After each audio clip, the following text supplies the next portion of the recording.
it's Brian, Blue-Eyed Driver. I want to answer a question that I get a lot.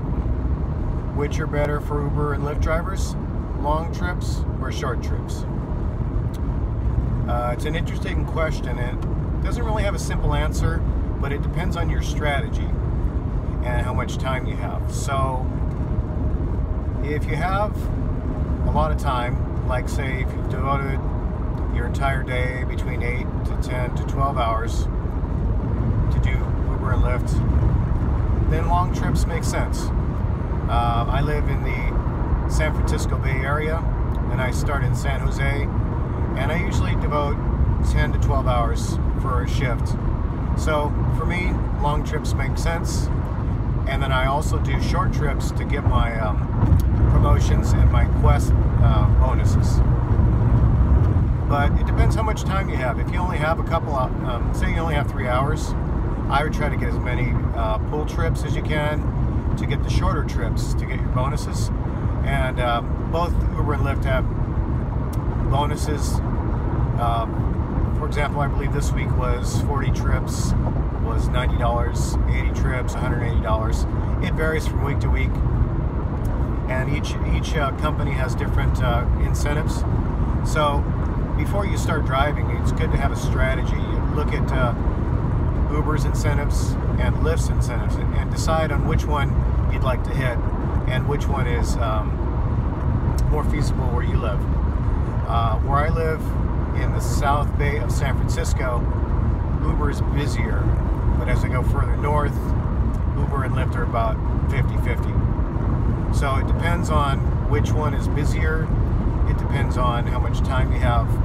But for me, if I have a lot of time, I'll do longer trips, and then I'll squeeze in the shorter trips. But for you, depending where you live and how much time you have, maybe shorter trips make sense. Maybe you'll try to get 20 Uber rides in that day, or 20 Lyft rides in that day, or a combination of 15 and 15. So it really depends on your market, how busy it is, how much time you have. But I would say that's really a question of and how many miles you want to put on your car. I had a request once at 10:30 at night, and I was exhausted already, to go from San Jose to Sacramento, which is a 2.5 hour ride with no traffic. That time of night, there's no traffic. So I had to decline the ride. I told the lady, I'm sorry, I'm not going to be able to take you on this ride. I'm falling asleep right now, and I don't want to put your life or my life in risk. I'm going to have to cancel the trip. You'll have to get somebody else. She wasn't too happy, but it's not worth it. If you're falling asleep and you get a request to go a long trip, apologize and say, I'm sorry, I can't take you. But if it's early in the morning and you have all day, then a long trip makes sense. But it really depends on how many miles you want to drive in that day. If you want to make your incentives, if you want to do, hit your incentives that week, maybe shorter trips make sense. So it really depends on your strategy. I would say, and this is my personal strategy, do a mixture of both. If I get a long trip request early in the morning, I'll do it. From San Jose to San Francisco, that's probably between $40 to $60 for one way. And then I'll do San Francisco rides, short trips all day long, and then I'll try to get some requests back.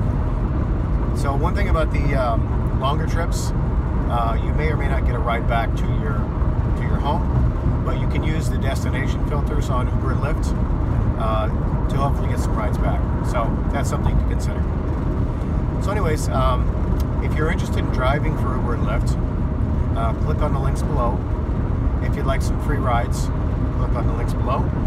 Feel free to like and comment below, and stay tuned for more videos to help you maximize your profits with Uber and Lyft. All right, talk to you later.